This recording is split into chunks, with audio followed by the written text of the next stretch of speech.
ओम शांति। आज है 20 जून 2021 के अव्यक्त महावाक्य।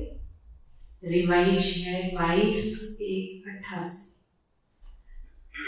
22 जनवरी 1988 के अव्यक्त रिवाइज महावाक्य है। मुरली का टाइटल है हिम्मत का पहला कदम समर्पणता। हिम्मत का पहला कदम समर्पणता।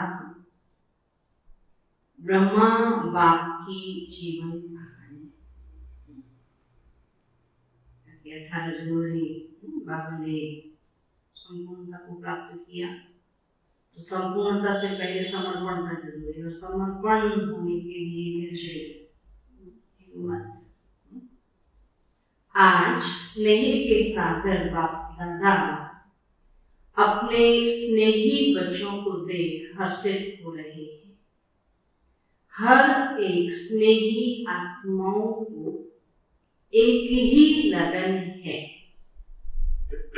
श्रेष्ठ संकल्प है कि हम सभी बाप समान बने। स्नेह में समा जाए, तो स्नेह में समा जाना अर्थात बाप समान बनना।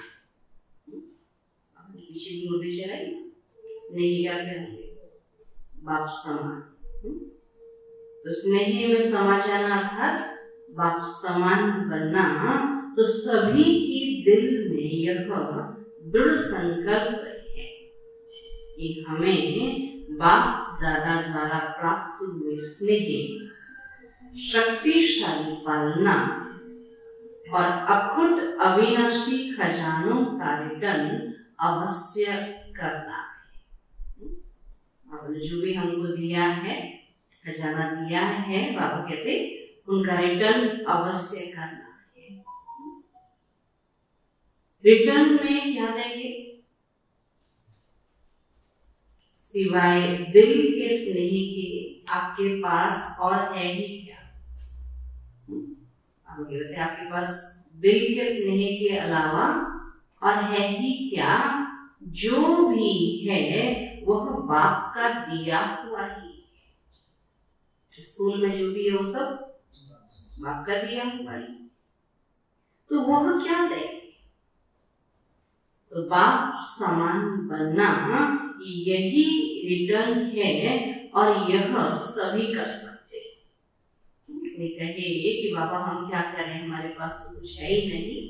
बाबा कहते हैं तो सब बाबा का दिया हुआ है, इसका रिटर्न बाबा नहीं चाहता, लेकिन बाबा रिटर्न चाहता है कि सब बच्चे बाप के समान बने। तो बाप समान बनना यही रिटर्न है, और यह सभी कर सकते हो। तो बाप दादा देख रहे थे कि आजकल सभी के दिल में विशेष ब्रह्मा बाप की स्मृति ज्यादा इमर्स है। 18 जनवरी का समय, जनवरी का अव्यक्त मास मनाते ना, पूरा ब्रह्मा बाबा को ज्यादा याद कर। स्मृति शरीर की नहीं है, लेकिन चरित्रों के विशेषताओं की स्मृति है, क्योंकि अलौकिक ब्राह्मण जीवन ज्ञान स्वरूप जीवन है। कल भी वरदान बाबा ने बोला जो भी ज्ञान आप सुनाते हो वो आपके जीवन से दिखाई दे, तो वो जीवन से दिखाई देता ब्रह्मा बाबा। तो बाबा ने कहा ब्राह्मण जीवन ज्ञान स्वरूप जीवन है, और ज्ञान स्वरूप होने के कारण देह की स्मृति भी दुख की लहर नहीं लाई। कोई बुजुर्ग होता है, संपूर्णता को पाता है, तो उसके शरीर छोड़ने के जाने में भी दुख नहीं होता है। कोई नहीं, अभी तो संपूर्णता को प्राप्त हुआ और अभी तो जाना ही था, तो आपके दुख की लहर नहीं आती, लेकिन एक खुशी होती है इन आत्मा ने जो है वो संपूर्णता को प्राप्त किया। तो अज्ञानी जीवन में किसी को भी याद करेंगे तो सामने देह आएगी, उसकी देह को याद करें। देह के संबंध के कारण दुख महसूस होगा, लेकिन आप ब्राह्मण बच्चों को बाप की स्मृति आते समर्थी आ जाती है कि जैसे ब्रह्मा बाबा ने पुरुषार्थ किया, हम भी ऐसा ही पुरुषार्थ करें तो उनके समान समर्थी आ जाती है कि हमें भी बाप समान बनना ही। बाबा को याद करके दुख नहीं होता बल्कि खुशी होती है, जैसे बाबा ने किया ऐसा ही पुरुषार्थ हम भी करें, हम भी बाप समान बन जाए। अलौकिक बाप की स्मृति समर्थी और शक्ति दिलाती है। अलौकिक बाप ब्रह्मा बाप हुआ तो उनकी याद क्या दिलाती? बाप कहते समर्थी भी दिलाती अर्थात शक्ति दिलाती है। चाहे कोई कोई बच्चे दिल का स्नेह नैनों के मोतियों द्वारा भी प्रकट करते, भले आंखों से आंसू आते लेकिन वो भी क्या है? प्यार है ना। प्यार होता है तो क्या होता है? बाबा के नैनों से मोती बहते, लेकिन दुख के आंसू नहीं, वियोग के आंसू नहीं, यह स्नेह के मोती, दिल के मिलन का स्नेह है। बाबा से इतनी पालना मिली, इतना प्यार मिला तो दिल से ऑटोमेटिक क्या आता है? बाबा कहते वो मिलन की याद आते ही स्नेह के आंसू आते। तो वियोगी नहीं लेकिन राजयोगी, क्योंकि दिल का सच्चा स्नेह शक्ति दिलाता है। जहाँ सच्चा स्नेह होगा वहां शक्ति आएगी, कमजोरी नहीं है। दुनिया में देह को याद करते हैं और अपने को कमजोर कर देते हैं, लेकिन यहाँ बाबा को याद करके अपने को शक्तिशाली बना। तो दिल का सच्चा स्नेह शक्ति दिलाता है कि जल्दी से जल्दी पहले मैं बाप का रिटर्न दूं, और रिटर्न देना अर्थात समान बनना। इस विधि से ही अपने स्नेही बाप दादा के साथ स्वीट होम में रिटर्न होंगे, अर्थात साथ वापस जाएंगे। इसका बाबा से जितना प्यार होगा जल्दी जल्दी परिवर्तन होंगे और जल्दी जल्दी वापस जाएंगे। तो रिटर्न करना भी है और बाप के साथ रिटर्न जाना भी है। इसलिए आपका स्नेह व दुनिया से न्यारा और बाप का प्यारा बनने का है। दुनिया से न्यारे बनना है और बाप का प्यारा बनना है। याद ऐसी है जिसमें हम दुनिया से न्यारे बनते और बाप के प्यारे बनते। तो बाप दादा बच्चों के समर्थ बनने का संकल्प, समान बनने का उमंग देख रहे थे। 18 जनवरी आती है तो सबको उमंग लग जाती कि हमको बाप समान बनना है, तो सभी तपस्या में लग जाते हैं। तो उमंग देख रहे थे, ब्रह्मा बाप की विशेषताओं को देख रहे थे। अगर ब्रह्मा बाप की विशेषताओं का वर्णन करें तो कितनी होंगी? हर कदम में विशेषता ही रही। संकल्प में भी सर्व को विशेष बनाने का हर समय उमंग उत्साह, अपनी वृत्ति द्वारा हर आत्मा को उमंग उत्साह में लाना, यह विशेषता सदा ही प्रत्यक्ष रूप में देखी। वाणी द्वारा हिम्मत दिलाने वाली, ना उम्मीद को उम्मीद मिलाने वाली,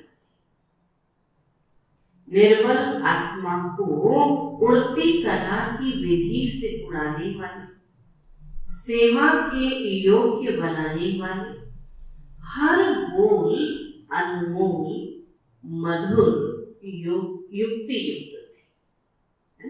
बाबा ने कहा संकल्पों से क्या करते थे? हिम्मत दिलाते थे, ना उम्मीद को उम्मीद दिलाते थे, और निर्बल आत्मा को उड़ती कला मिलती थी। तो बाबा कहते हर बोल की क्या थी? युक्ति युक्त मधुर, अर्थात बोल अनमोल। तो ऐसे ही कर्म में बच्चों के साथ हर कर्म में साथी बन कर्म योगी बनाया। कोई भी कर्म बच्चों से करो नहीं कहा, बल्कि खुद करके सिखाए। बाबा ने कहा ऐसे करो, तो बाबा खुद वो कार्य करके दिखा सकते हैं। तो कर्म में साथी बन कर्म योगी बनाया, सिर्फ साक्षी होकर देखने वाले नहीं। मैं देख रहा हूं तुम करो नहीं कहा, मैं कर रहा हूं तो मुझे देखकर करो। तो कर्म में भी क्या किया, बाबा कहते साथ में सहयोगी बनकर किया, सिर्फ साक्षी होकर देखने वाले नहीं, लेकिन स्थूल कर्म के महत्व को अनुभव कराने के लिए कर्म में भी साथी, कि बिना कर्म के भागी नहीं बनता, इसलिए बाबा ने कर्म करके सिखाया। जो कर्म मैं करूंगा मुझे देख बच्चे स्वतः ही करेंगे। वैसे भी देखो जो काम हम बोल के सिखाते हैं वो नहीं जल्दी सीखने में आता है, और जब करके दिखाते हैं वो जल्दी सीखते हैं ना। आजकल लोग YouTube देख रहे हैं, उसमें क्या होता है, वो करके दिखाते हैं जल्दी आ जाता है। पहले से भी घरों में करके सिखाते हैं, अचार बनाना, पापड़ बनाना, सब देखते थे तो सीख जाते थे। और अभी सब क्या करते हैं, बीच में क्या समय है या बोल के सिखाते थे, ऐसा ऐसा कह रहा हूँ तुम करते जाओ, तो किसी ने नहीं सीखा। लेकिन अभी फिर सब सीखने लगे देख देख। तो बाबा ने भी क्या किया, करके सिखाया।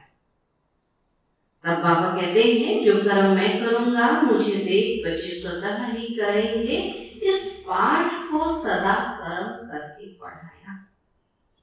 संबंध संपर्क में छोटे बच्चों को भी संबंध से बच्चों समान बन खुश किया। बच्चों के साथ बच्चे बनकर खेलते।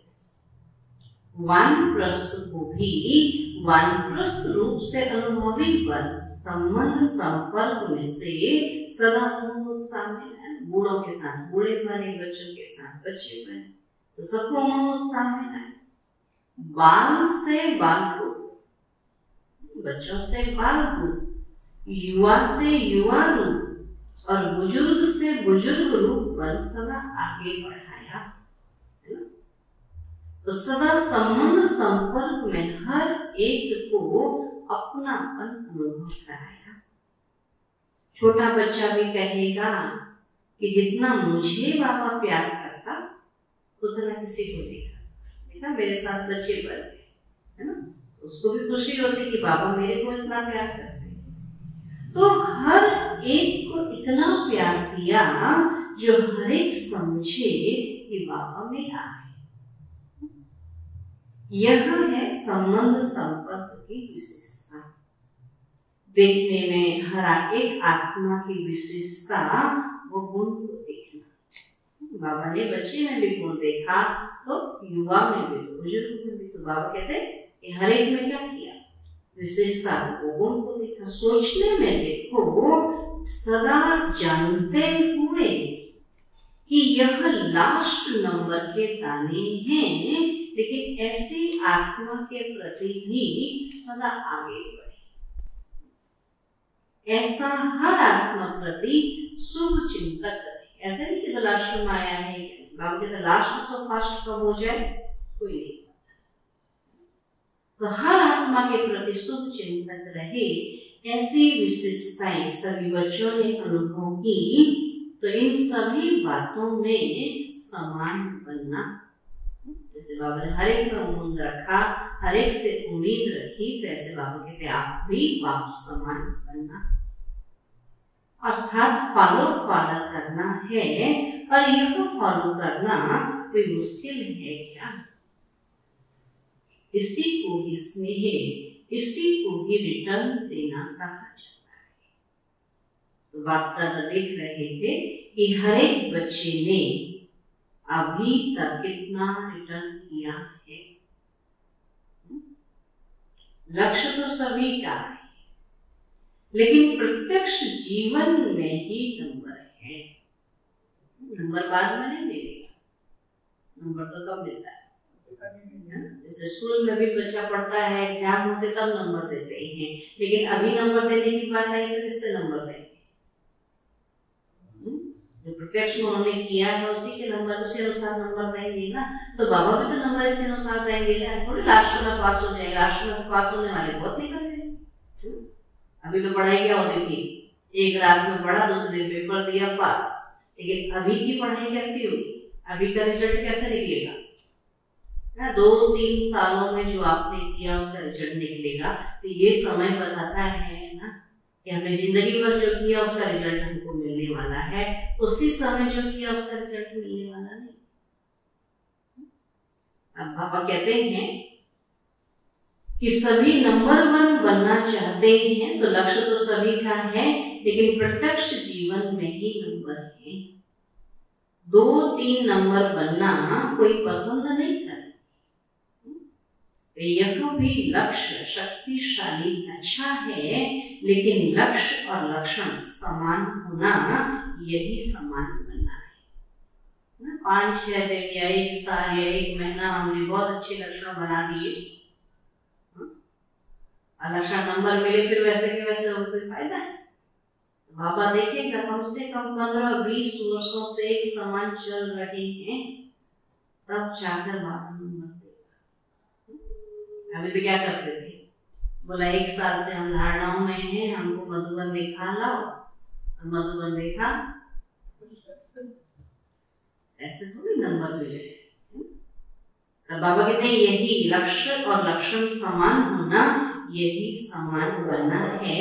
इसके लिए जैसे ब्रह्मा बाप ने पहला कदम हिम्मत का कौन सा उठाया, जिस कदम से ही पद्मा पदम भाग्यवान आदि से अनुभव किया, तो पहला कदम हिम्मत का सब बात में समर्पण था। एक बात में नहीं, जो बाबा ने कहा हर बात में समर्पण था, सब कुछ समर्पण किया, तन मन धन समय संकल्प सब कुछ बाबा ने समर्पण किया। कुछ सोचा नहीं कि क्या होगा कैसे होगा।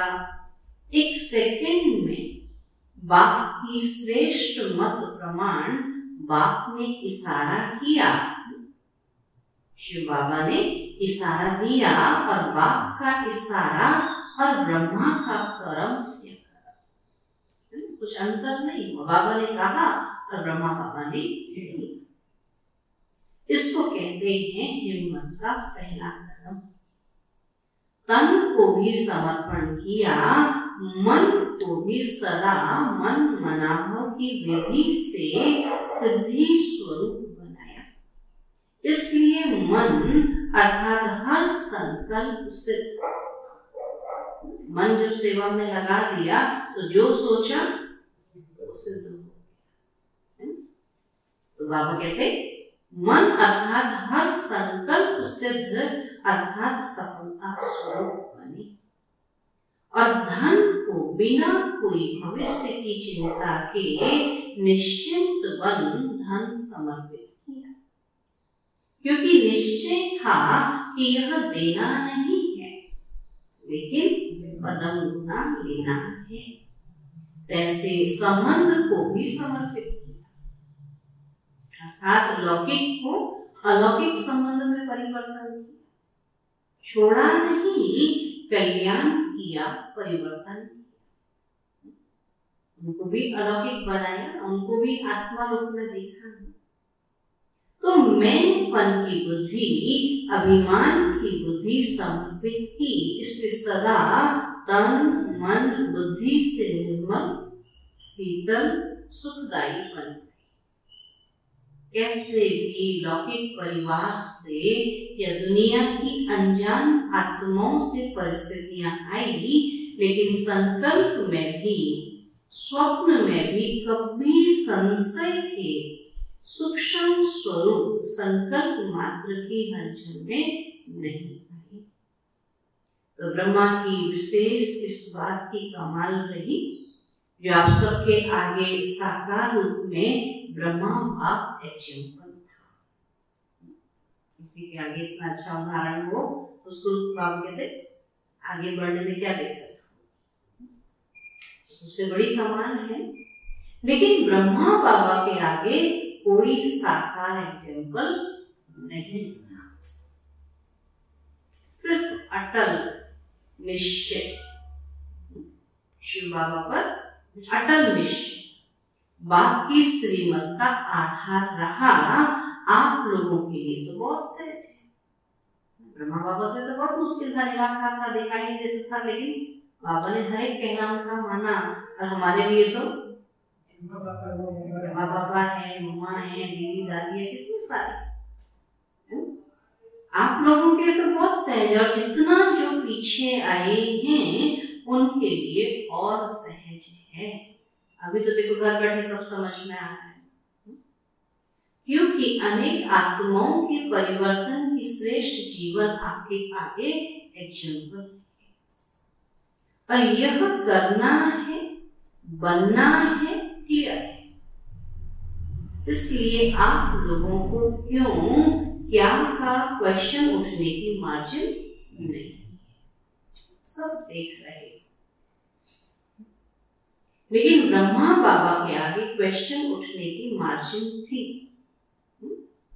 क्या करना है, आगे क्या होना है, राइट कर रहा हूँ या रॉन्ग कर रहा हूँ, यह संकल्प उठना संभव था, लेकिन संभव को असंभव बनाया।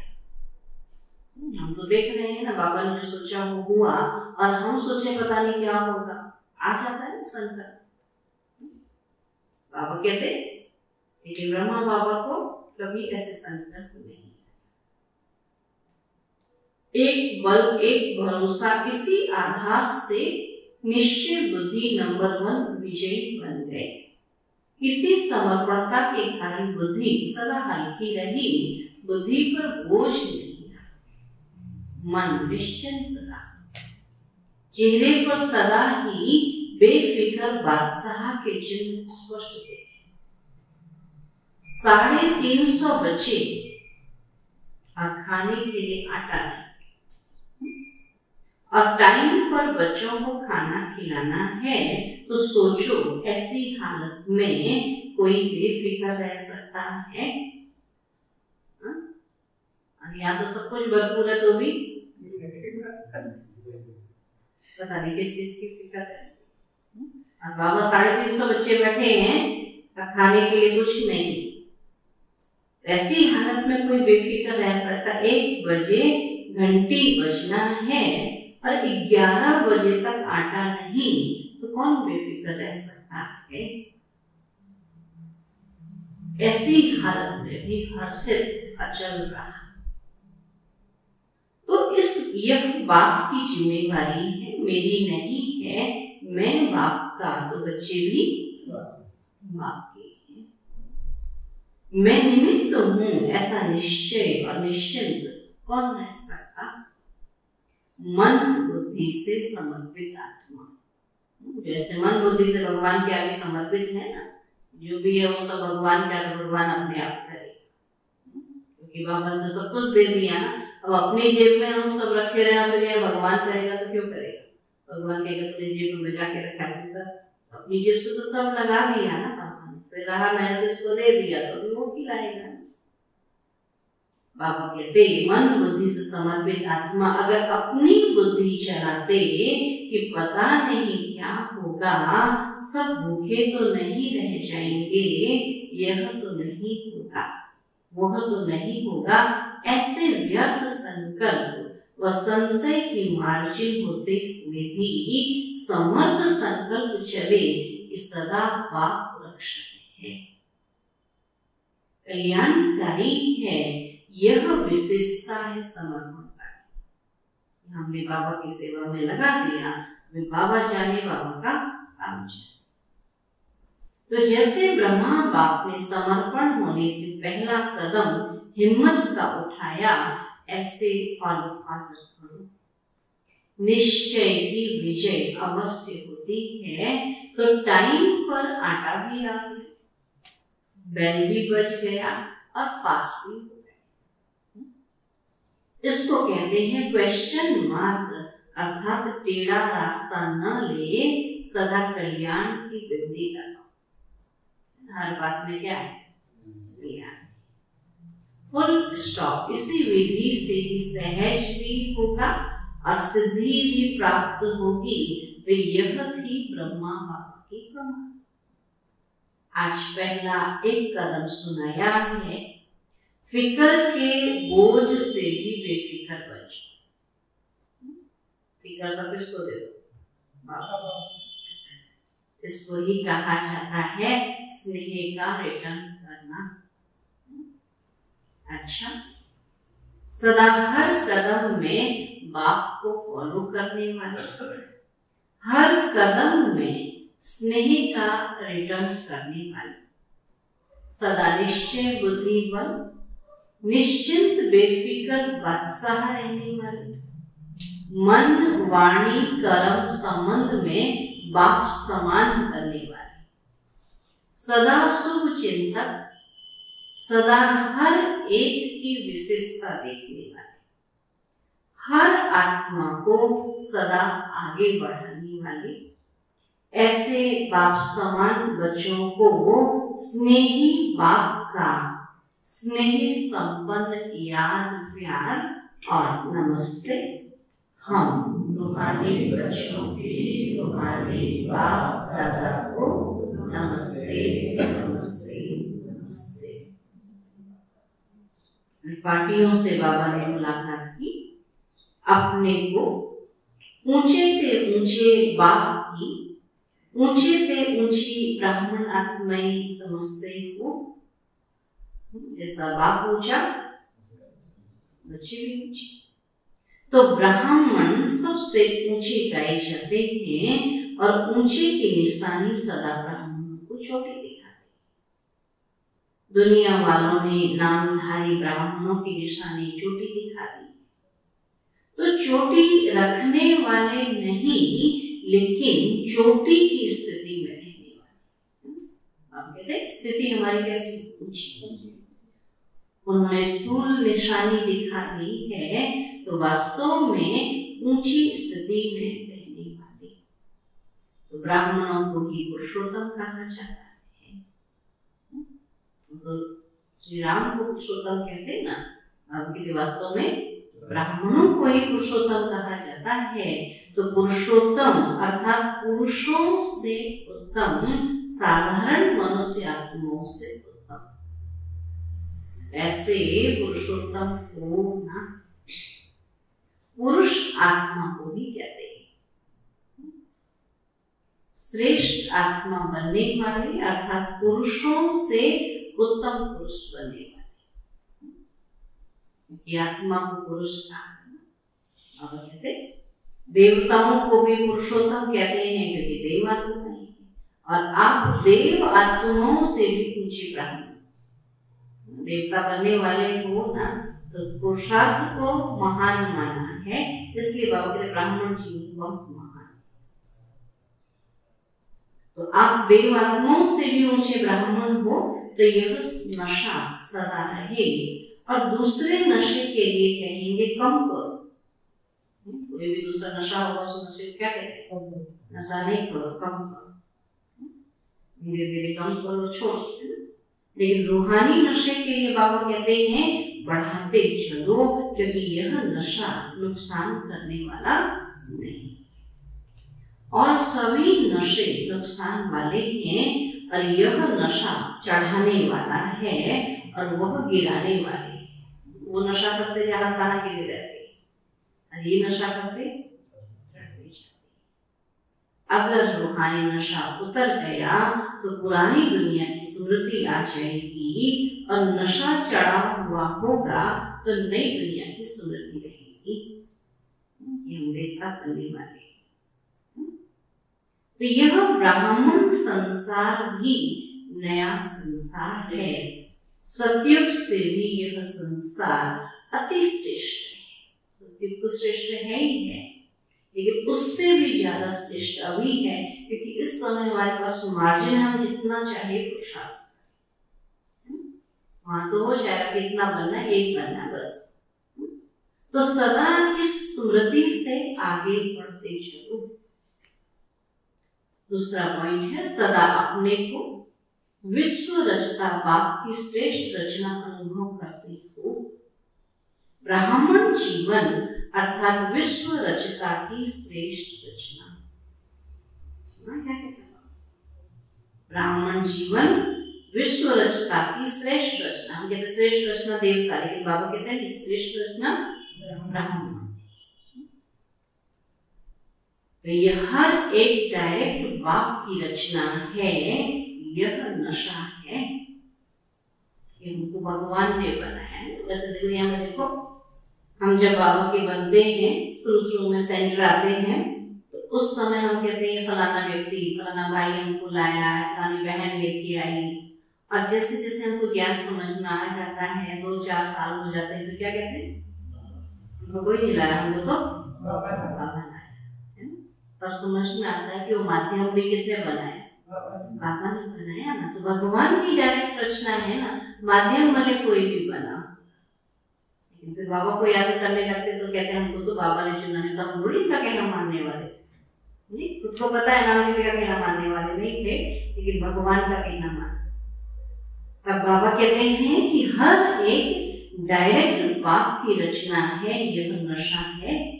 दुनिया वाले तो सिर्फ अनजान बन के कहते हैं कि हमको भगवान ने पैदा किया है। हम क्या कहते हैं, हमको भगवान ने पैदा किया है। आप सभी भी पहले अनजान होकर कहते थे, लेकिन अभी जानते हो कि हम शिव वंशी ब्रह्मा कुमार ब्रह्मा कुमारी हैं। तो अभी ज्ञान के आधार से, समझ से कहते हो कि हमको भगवान ने पैदा किया है और हम मुख वंशावली। अगर हम किसी को ज्ञान सुनाने वाले होते तो सबसे पहले तो किसको सुनाते, इतना अच्छा ज्ञान किसको सुनाते, सबसे पहले अपने घर वालों को, अपने परिवार की सबसे अच्छी चीज किसको देते हैं। और ये ज्ञान हमारे परिवार वाले नहीं सुन रहे, माना हम सुनाने वाले नहीं है, सुनाने वाला भगवान है, और वो हमारे द्वारा किसी को भी सुना सकता है। और बाबा कहते हैं इसलिए याद रखो कि हमको भगवान ने पैदा किया, भगवान की मुख वंशावली है, डायरेक्ट बाप ने ब्रह्मा द्वारा रचना रची है। तो बाप दादा व माता पिता की रचना हो, डायरेक्ट भगवान की रचना, यह अभी अनुभव से कह सकते हो कि हाँ मुझे कोई और सुनाता कभी नहीं, लेकिन भगवान ने सुनाया इसलिए हम सुन पाए। तो भगवान की रचना कितनी श्रेष्ठ होगी। भगवान ऐसी वैसी चीज बनाएगा क्या, हम व्यक्ति के नहीं है देते, हाँ इसने सुनाया है तो इसी के जैसे होगा, लेकिन भगवान ने सुनाया है तो इसलिए बाबा क्या कहता, क्या समझो किसने सुनाया, भगवान ने चुना। तो भगवान ऐसी वैसी चीज तो नहीं बनाएगा ना।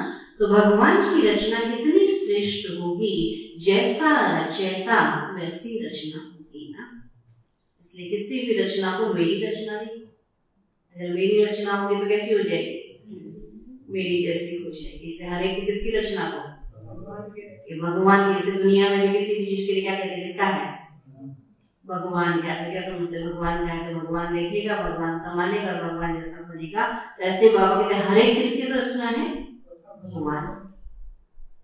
तो जैसे रचता वैसी रचना होगी, तो यह नशा और खुशी सदा रहती है। अपने को साधारण तो नहीं समझते हो, और यह राज जब बुद्धि में आ जाता है तो सदा ही रूहानी नशा और खुशी चेहरे पर व चरण में स्वतः ही रहती है। आपका चेहरा देख करके किसी को अनुभव हो कि सचमुच यह श्रेष्ठ रचना की रचना है, कि हाँ ऐसा तो भगवान ही बना सकता है। जैसे राजा की राजकुमारी होगी तो उसकी चरण से पता चलेगा कि यह रॉयल घर की, यह साहूकार घर की है या यह साधारण घर की है। तो ऐसे आपके चरण से, आपके चेहरे से अनुभव हो कि ये ऊंची रचना है, ऊंचे बाप के ऊंचे बच्चे हैं। कुमारियों से बाबा बोले, कन्याएं 100 ब्राह्मणों से उत्तम गई हुई। तो यह महिमा क्यों है, क्योंकि जितना स्वयं श्रेष्ठ होंगे उतना ही औरों को भी श्रेष्ठ बना सकेंगे। तो श्रेष्ठ आत्माएं हैं, यह खुशी रहती है। ये भगवान ने हमको चुना, कुमारी जीवन में चुना, कितने भाग्य है। ग्रस्त में जाके कहते काश पहले आ जाते, और हम तो पहले ही आ गए, तो कितना नशा होना चाहिए।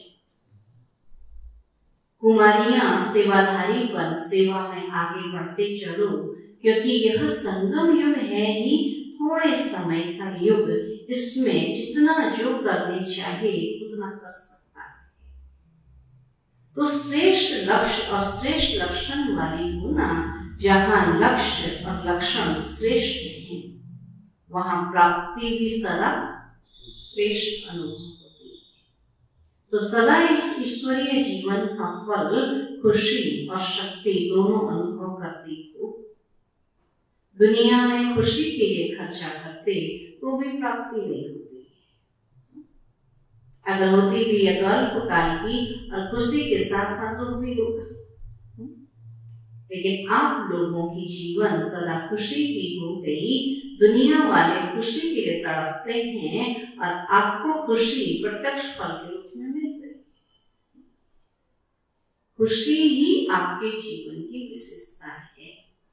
अब इस समय कुमार कुमारी खुश न रहे तो कौन रहेगा? सोचो जरा। इसके ना आगे कोई ना पीछे कोई, उसको तो क्या है, इसके ऊपर भगवान का हाथ है, भगवान खिला रहा है, वो भी दुखी रहे तो फिर तो दुनिया का हाल क्या होगा वो समझिए। अब बाबा कहते हैं कि भगवान हमको पाल रहा है, इससे ज्यादा खुशी की बात क्या है? दुनिया वाले खुशी के लिए तड़पते हैं, और आपको खुशी प्रत्यक्ष फल के रूप में मिल रही है, और खुशी ही आपके जीवन की विशेषता है। अगर खुशी नहीं तो जीवन नहीं।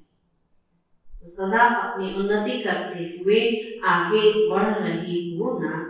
बाप दादा खुश होते हैं कि कुमारियां समय पर बच गई, नहीं तो उल्टी सीढ़ी चढ़कर फिर उतरनी पड़ती है। एक बार चढ़ जाओ फिर उतरो तो कितनी मेहनत है। चढ़ो और उतरो मेहनत है ना। देखो कोई भी प्रवृत्ति वाले हैं तो भी कहलाना तो ब्रह्मा कुमार ब्रह्मा कुमारी पड़ता, ब्रह्मा अधर कुमार तो नहीं कहते ना, कहेंगे तो ब्रह्मा कुमारी ना। फिर भी कुमार कुमारी बने ना। रस्तों में जाने के बाद फिर भी क्या बनेंगे? ब्रह्मा कुमारी ब्रह्मा कुमारी तो पहले ही बन जाएंगे। फिर भी लगे तो सीढ़ी उतरे और आपको उतरना नहीं पड़ा। बहुत भाग्यवान को समय पर बाप मिल गया। कुमारी ही पूजी जाती है, और कुमारी जब गृहस्थी बन जाती तो बकरी बन सबके आगे सिर झुकाती रहती है। मानना ही पड़ता है ना, इसके पीछे बंधी है तो उसका कहना तो मानना ही पड़ता है। तो बाबा के बकरी बन आगे सिर झुकाती रहती तो बच गई ना बकरी बनने से। तो सदा अपने को ऐसे भाग्यवान समझ आगे बढ़ते चलो। अच्छा, बकरी को घास भी डालते हैं तो क्या करते हैं? लालच में सी डालते हैं ना कि आप मोटी होगी तो फिर खाएंगे, ऐसे बाबा का दया भी होता है ना, इसलिए बच गए ना, बाबा ने अपना बना लिया ना। अच्छा, माताओं से बाबा बोले सभी शक्तिशाली माताएं हो ना, कमजोर तो नहीं। बाप दादा माताओं से क्या चाहते हैं? एक एक माता जगत माता पर विश्व का कल्याण करे, लेकिन माताएं चतुराई से काम करती। जब लौकिक कार्य होता है तो किसी न किसी को निमित्त बना कर लेकर जाती है। शादी ब्याह होगा सब इंतजाम कर करके निकल जाती है। और जब ईश्वरी सेवा होती है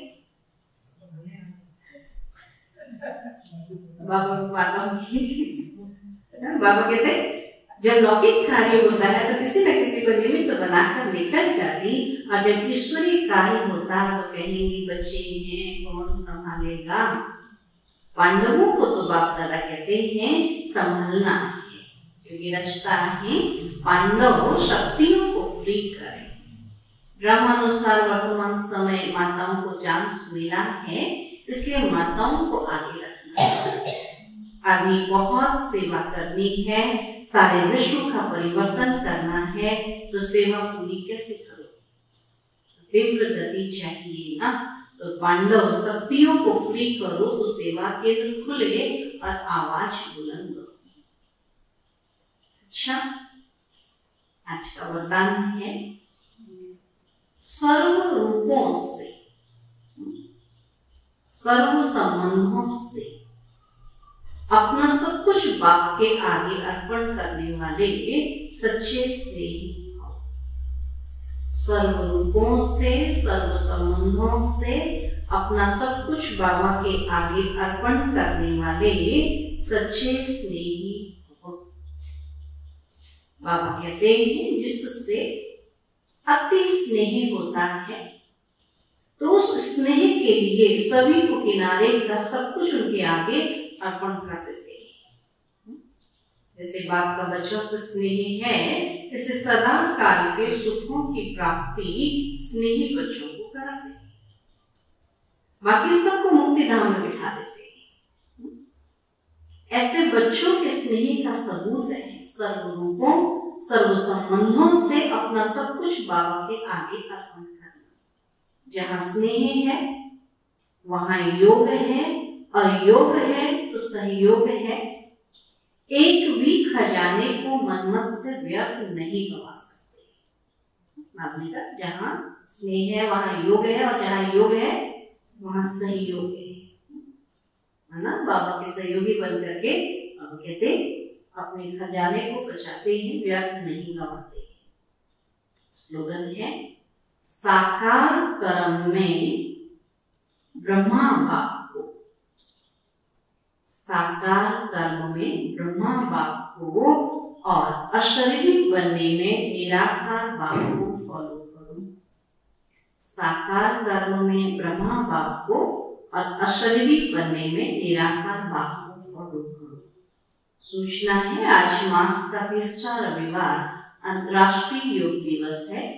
बाबा के सभी बच्चे सायं 6:30 से 7:30 बजे तक विशेष अपने इष्ट देव इष्ट देवी में पूज्य स्वरूप में स्थित हो भक्त आत्माओं की पुकार सुने, उपकार करें, रहम दिल दाता स्वरूप में स्थित हो उन्हें सुख शांति की अंजलि की सेवा, सुख शांति की अंजलि देने की सेवा। ठीक है, कल तो और 21 जून है अंतर्राष्ट्रीय योग दिवस, शाम को तो इंटरनेशनल योग डे है, कल भी इंटरनेशनल योग डे है। तो कल भी करेंगे सवेरे के समय ऐसे ही योग करेंगे। 7 से 8 मुरली और फिर 8 से 9 एक घंटा योग करें, एक्सरसाइज करें, जो भी करे। तो 7:30 जैसे 6:30 से 7 योग चलता है ऐसे ही चलेगा। 7 से 8 मुरली चलेगी, उसके बाद 1 घंटा योग करेंगे। उसमें आधा घंटा एक्सरसाइज और आधा घंटा योग करेंगे। 9 मिनट रहेगा।